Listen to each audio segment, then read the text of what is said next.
Kung fu புத்தம் இன்றிவை சீனா மற்றும் கிழக்கு ஆசியாவுடன் தொடர்புடையவை. ஆனால் இது ஒரு புராணமான இந்திய சித்தருக்கு திரும்ப கொண்டு செல்லப்படலாம் என்பதை நீங்கள் அறிவீர்களா? போதி தர்மாவை சந்திக்கவும் சென் புத்தத்தின் முதல் பிதா மற்றும் குங்ஃபு வளர்ச்சியின் ஆரம்ப சக்தி நம் 440 தமிழ் பல்லவத்தில காலத்தை திரும்ப போகலாம். அங்கு காஞ்சிபுரத்தின் பேரரசின் தலைநகரில் போதி தர்மா ராஜா சிம்ஹவர்மாவுக்கு பிறந்தார். போதி தர்மா மிகவும் விரும்பப்படும் மற்றும் மதிக்கப்படுபவர். அவர் 3 மகன்களில் இளையவர். ஆனால் அவரது வயதுக்கு மாறாக அவர் மன்னரின் அண்ணாவாக தேர்ந்தெடுக்கப்படுவதாக கருதப்பட்டது. அவர்களின் அப்பா போதி தர்மாவை விரும்புவதை அறிந்த 2 பெரிய ராஜகுமாரர்கள் தலையீடு செய்ய முயன்றனர். பொது அவமதிப்பான கருத்துகள் ஆரம்பமாகியதை தொடர்ந்து அது முழுமையான எதிர்ப்பாக மாறி இறுதியில் ஒரு கொலை முயற்சியாக மாறியது. ஆனால் போதி தர்மா கஷ்டமாக உயிர் தப்பினார். வன்முறை, வெறுப்பு, துரோகம் இவை அனைத்தும் போதி தர்மாவை அரசியல் வாழ்க்கையிலிருந்து விலக்கின. அவர் தனது ராஜகோஷங்களை விலக்க முடிவு செய்து புத்தத்தை ஏற்றுக்கொண்டு தனது சக்தியை ஆன்மீக விஷயங்களுக்கு திருப்பினார். புதிய நோக்கத்துடன் ஆயுதமாய் போதி தர்மா பயணம் செய்ய தொடங்கினார். அவர் வடக்கு நோக்கி நீண்ட பயணம் செய்து மகதாவுக்கு சென்றார். அங்கு புகழ்பெற்ற புத்தம் ஆசிரியர் பிரஜ்னதராவிடமிருந்து தர்மத்தில் பயிற்சி பெற்றார். சிரிக்க வைக்கும் உண்மை, பல ஆய்வாளர்கள் பிரஜ்னதரா ஒரு பெண்மணி என்பதில் நம்பிக்கை வைக்கிறார்கள். இந்த குறிப்பு ஆதரிக்க பல முக்கியமான ஆதாரங்கள் உள்ளன. அதே சமயம் அந்த காலத்தில் முக்கியமான பெண்மணி ஆசிரியர்களின் இருப்பிற்கும் ஆதாரங்கள் உள்ளன. போதி தர்மா தனது மதிக்கத்தக்க ஆசானிடமிருந்து நிறைய கற்றுக்கொண்டார். ஆனால் பிரஜ்னதராவின் மரணத்திற்கு முன் அவர் ஒரு பரிந்துரை செய்தார். அவர் சீனாவுக்கு பயணம் செய்து அந்த நம்பிக்கையை பரப்ப வேண்டும். ஆம், சீனா போதி தர்மாவுக்கு கடல் பாதையை எடுத்துக்கொள்ள ஊக்கமளிக்கப்பட்டது. ஏனெனில் ஹனுக் வன்முறை நிலத்தடியில் பயணத்தை மிகவும் அசாதாரணமாக்கியது. சீராகவே கடல் பாதை போதி தர்மா தனது குடும்பத்தின் மைய நிலத்தில் உள்ள மகாபலிபுரம் என்ற துறைமுக நகரத்திலிருந்து புறப்பட வேண்டும் என்பதை கோரியது. அவரது முந்தைய ராஜகுமார வாழ்க்கையின் குழப்பத்திற்கு பிறகும் போதி தர்மா எச்சரிக்கையுடன் நம்பிக்கையுடன் வீட்டிற்கு திரும்பினார். போதி தர்மாவின் அன்பான மாமனார் தான் பல்லவ சிம்மாசனத்தில் அமர்ந்திருந்த அவனது மோசமான சூழ்ச்சிக்கார சகோதரர்களில் ஒருவர் அல்ல. இந்த புதிய மன்னன் போதி தர்மாவை முந்தைய காலங்களில் எப்படி நடத்தினார்கள் என்பதற்காக வருந்தினார் மற்றும் அவர் மன்னிப்பு கேட்க விரும்பினார். அதனாலே அவர் போதி தர்மாவை தங்கிக் கொண்டு தனது ஆதரவையும் பாதுகாப்பையும் ஏற்குமாறு கேட்டுக்கொண்டார். ஆனால் போதி தர்மா மரியாதையுடன் மறுத்தார். அவர் சீனாவுக்கு செல்லும் பாதையில் தொடர முடிவு செய்தார். அதை சொன்னால் இளம் மன்னன் இன்னும் உதவியை வழங்க விரும்பினார். அதனால் அவர் சீனாவில் உள்ள லியூசாங் மன்னருக்கு செய்தி அனுப்பி போதி தர்மாவை தனது நாட்டில் ஒரு மரியாதைக்குரிய விருந்தினராக வரவேற்குமாறு கேட்டுக்கொண்டார். போதி தர்மா சீனாவுக்கு பயணம் செய்வதில் அவர் எதுவும் அசாதாரணமாக செய்கிறார் என்பதை குறிப்பிடுவது முக்கியம். பல்லவர்கள் ஒரு நன்கு தொடர்புடைய வர்த்தக ராஜ்யமாக இருந்தனர். வெளிநாடுகளில் முக்கியமான அரசியல், கலாச்சாரம் மற்றும் மதத்தின் தாக்கங்களை கொண்டிருந்தனர். அவங்க பொருட்களை மெடிட்டரேனியன் வரை மேற்கே மற்றும் பிஜி மற்றும் ஜப்பான் வரை கிழக்கே வர்த்தகம் செய்தனர். மொத்தமாக இந்திய ஊழியர்கள், தூதர்கள், வர்த்தகர்கள் மற்றும் பிகாரிகள் பரந்த அளவில் பயணம் செய்தனர். எதிர்மறையானது உண்மையாக இருந்தது. கடற்கரை இந்தியாவில் முக்கியமான வெளிநாட்டு இருப்பு இருந்தது. உதாரணமாக தமிழ்நாட்டின் நாகபக்ஷன் என்ற துறைமுக நகரத்தில் ஆராய்ச்சியாளர்கள் அந்த பகுதியில் உள்ள சீன சமூகத்திற்காக கட்டப்பட்ட ஒரு புத்த மத பாகோடாவின் இடங்களை கண்டுபிடித்துள்ளனர். ஆனால் நம்முடைய நண்பனை அவரது பயணத்தில் மீண்டும் சேர்ப்போம், சரியா? 402 கிழம்பியில் போதி தர்மா மகாபலிபுரம் துறைமுகத்திலிருந்து புறப்பட்டார். போதி தர்மா கடல் தென்னாசியாவில் பல இடங்களில் நிறுத்தங்கள் செய்தார். இந்த நிறுத்தங்களில் மிகவும் முக்கியமானது சுமாத்ராவின் காந்தோலி ராஜ்யம். அங்கு அவர் 2 ஆண்டுகள் வரை தங்கியிருந்தார் என்று நம்பப்படுகிறது. இந்த பகுதியில் போதி தர்மா உயிர்மயமான பல்கலைக்கழக சூழலில் ஒரு பகுதியாக இருந்திருக்க வாய்ப்பு உள்ளது மற்றும் சீன மொழியின் தீவிர படிப்பை தொடங்கினார். கடைசி முறையாக 475 கிலோமீட்டருக்கு அருகில் போதி தர்மா தென் சீனாவுக்கு சென்றார் மற்றும் குவாங்சோவில் உள்ள பரபரப்பான துறைமுகத்தில் வந்தார். இன்றும் அந்த துறைமுகத்தில் ஒரு பழமையான கல் அவரது வருகையை குறிக்கிறது. இதில் எழுதப்பட்டுள்ளது, மேற்கிலிருந்து வந்த விருந்தினரின் இறங்குமிடம். சீனாவில் போதி தர்மாவின் வேலை இறுதியாக தொடங்கலாம்.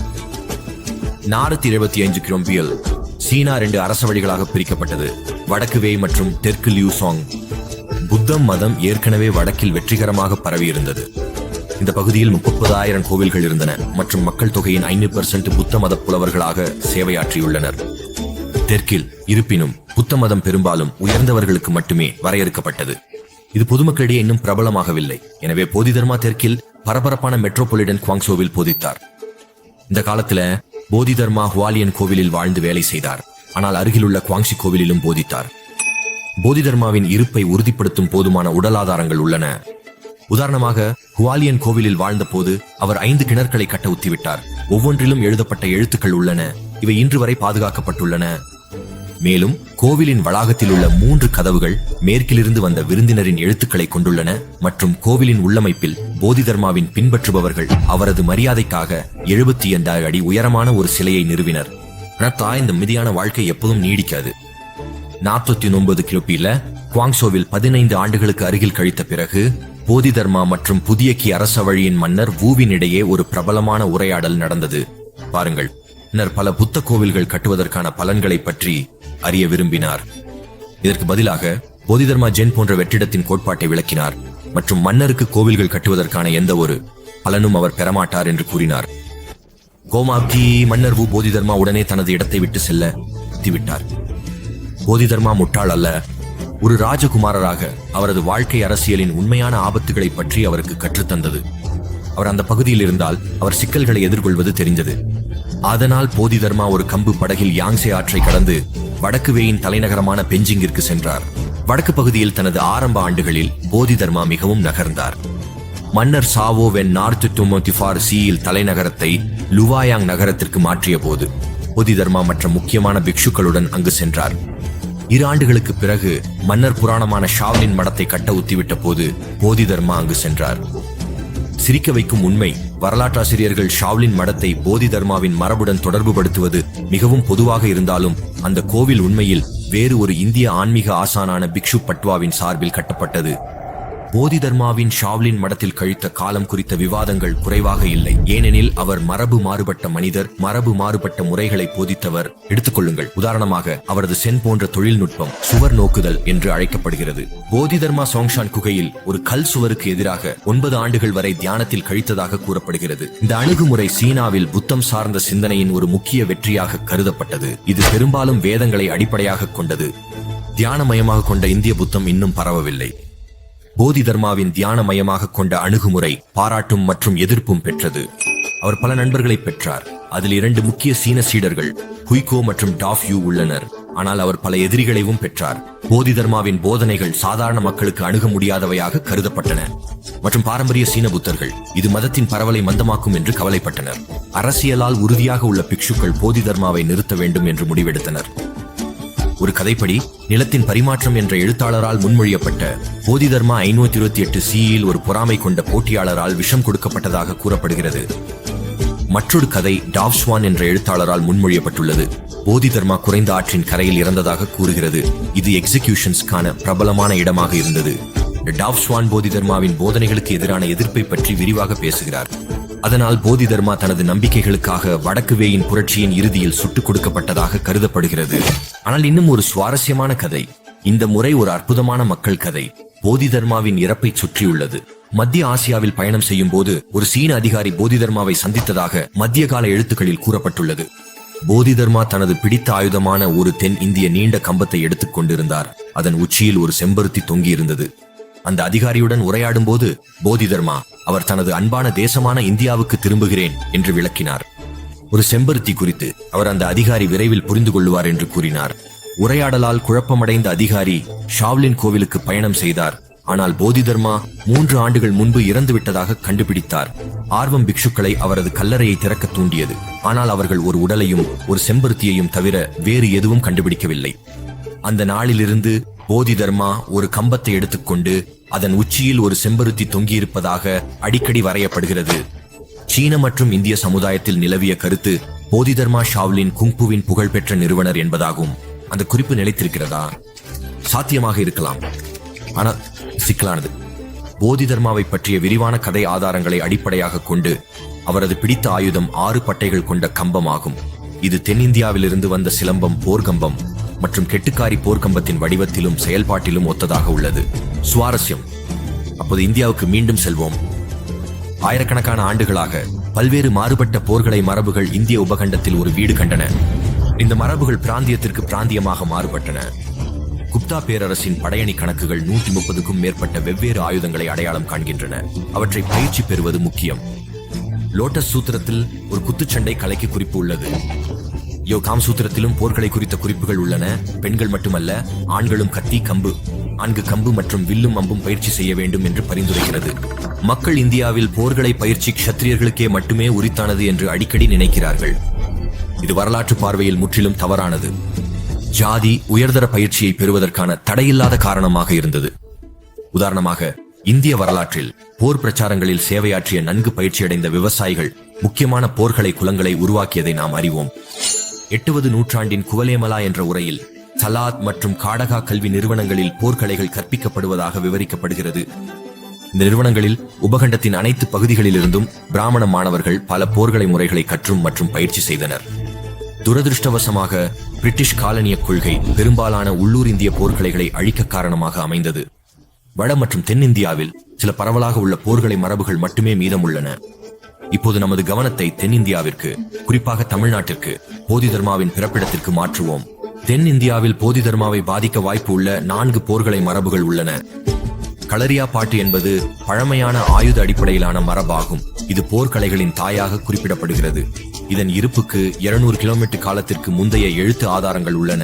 மேலும் மிகவும் பழமையான மரபுகளை ஆதரிக்கும் மறைமுக ஆதாரங்கள் உள்ளன. களரியா பாட்டு அதன் விசித்திரமான ஆயுதங்களுக்காக மிகவும் பிரபலமாக இருக்கலாம். அதில் பல கத்திகள் கொண்ட வாழ்கம்பம் அடங்கும். சிலம்பம் என்பது மற்றொரு ஆயுத அடிப்படையிலான பாரம்பரியமாகும். ஆனால் கம்பத்திற்கு சிறப்பு கவனம் செலுத்தப்படுகிறது. 2ஆம் நூற்றாண்டுக்கு முந்தைய தமிழ் சங்கம் இலக்கியங்களில் சிலம்பம், கம்பங்கள், கத்திகள் மற்றும் ஆயுதங்களை வெளிநாட்டு வர்த்தகர்களுக்கு விற்பனை செய்ததை குறிப்பிடுகிறது. வர்மம் என்பது அழுத்த புள்ளி தாக்குதல்கள் மற்றும் மருத்துவ சிகிச்சைகளை மையமாக கொண்ட ஒரு தனித்துவமான மார்ஷல் பாரம்பரியமாகும். இது ஷாவ்லின் காங்ஃபுக்கே மிகவும் தொடர்புடையது. வர்மா அடி பல்லவர் அரச குலத்தில் மிகவும் பிரபலமான ஆயுதமில்லா பாரம்பரியமாகும். இது சில தடைகள் உள்ள ஒரு நடைமுறை மார்ஷல் கலையாக இருந்தது. இது பிடித்துக் கொள்ளுதல், எதிரிகளை ஆயுதமில்லாக்குதல், கால் அடித்தல், மண்டியால் அடித்தல், முட்டால் அடித்தல் மற்றும் தலைக்கு அடித்தல் ஆகியவற்றை ஊக்குவித்தது. பல்லவர் அரச குலத்தின் ஒரு இளவரசராக போதி தர்மா விரிவான மார்ஷல் பயிற்சிக்கு உட்பட்டிருக்க வாய்ப்பு உள்ளது. மேலும் பல தென்னிந்திய மார்ஷல் கலைகளில் திறமையானவராக இருந்தார். ஆனால் போதி தர்மா ஷாவ்லின் கோவிலில் உள்ள பிகாரர்களுக்கு இந்த அறிவை ஏதாவது பரிமாறினாரா? பல அறிஞர்கள் அவர் இதை செய்ததாக நம்புகிறார்கள், குறைந்தது சில அளவுகளில். ஷாவ்லின் கோவிலில் அவர் இருந்த காலத்தில் போதி தர்மா பிகாரர்களுக்கு பல தென்னிந்திய பாரம்பரியங்களுடன் தொடர்புடைய மார்ஷல் பயிற்சிகளை கற்றுத்தந்ததாக நம்பப்படுகிறது. உயிர் மூச்சு பயிற்சிகள், நீட்டிப்புகள், தாக்குதல்கள், பாதுகாப்புகள் மற்றும் மருத்துவ சிகிச்சைகள். போதி தர்மாவின் இந்திய மார்ஷல் கலைகளை சீன பிகாரர்களுக்கு கற்பதற்கான முடிவு அவர்களின் இரத்த ஓட்டத்தை மேம்படுத்த தேவையால் வந்திருக்க வாய்ப்பு உள்ளது. அதனால் அவரது தியான புதுமைகள் நீண்ட நேரம் அமைதியில் இருக்க ஊக்கமளித்தன. மார்ஷல் பயிற்சி சாலை கொள்ளையர்களுக்கும் மற்ற குற்றவாளிகளுக்கும் எதிராக பயனுள்ளதாக இருந்திருக்கும். அவர்கள் பிகாரர்களுக்கு எப்போதும் தொல்லை அளிக்கும். போதி தர்மா தனது மார்ஷல் கற்பனைகளை ஜின்ஜிங் என்ற கையேட்டில் எழுதினார் மற்றும் இந்த உரைகள் ஷாவ்லின் காங்ஃபாக்கு மாறியதாக கூறப்படுகிறது. அருமை இல்லையா? ஆனால் போதி தர்மா முக்கிய பங்களிப்பாளராக இருந்தாலும் ஷாவ்லின் காங்ஃபின் ஒரே உருவாக்குபவர் அல்ல என்பதை நினைவில் கொள்வது முக்கியம். மேலும் துல்லியமாக சொன்னால் அவர் ஷாவ்லின் மார்ஷல் கலை பாரம்பரியமாக உருவாகிய பல தாக்கங்களில் ஒருவராக இருந்தார். ஒரு விஷயத்தை தெளிவா சொல்லலாம், போதி தர்மா சென் புத்திசாட்சியின் நிறுவனர் அல்ல. சென் புத்திசாட்சியின் தியான நடைமுறைகள் மற்றொரு பேரில் ஷான் இந்தியாவில் பல ஆண்டுகளாகவே பிரபலமாகி வந்தன. இதுக்கு பின்னால் போதி தர்மா தனது தனித்துவமான சென் அணுகுமுறையை உருவாக்கி பரப்பினார். இந்த சென் வடிவத்தை போதி தர்மா சீனாவுக்கு கொண்டு வந்தார். அப்படி என்றால் போதி தர்மா என்ன செய்தார்? அவர் சீனாவில் மற்றும் கிழக்கு ஆசியாவில் சென் நடைமுறையை அறிமுகப்படுத்தி பிரபலமாக்கியதாக சொல்லுவது சரியானது. உண்மையில் போதி தர்மாவின் மரணத்திற்கு பிறகு சென் புத்திசாட்சி சீன புத்திசாட்சியின் பிரதான வடிவமாக மாறியது. அவர் மிகவும் வெற்றிகரமாக இருந்தார். இது தாமோசாங் அல்லது போதி தர்மா பள்ளியாகவும் அழைக்கப்படுவதற்கு வந்தது. அவர் சென் புத்திசாட்சியின் முதன்மை உருவாக்குபவர் அல்லவாக இருந்தாலும் அவர் அதன் மிக முக்கியமான நபராக கூறலாம்.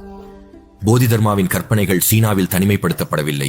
கடைசி வரை அவரது தனித்துவமான புத்திசாட்சி கொரியாவுக்கு மற்றும் பிறகு ஜப்பானுக்கு சென்றது. அங்கு அது அவர்களின் கலாச்சாரங்களில் முக்கியமான தாக்கத்தை ஏற்படுத்தியது.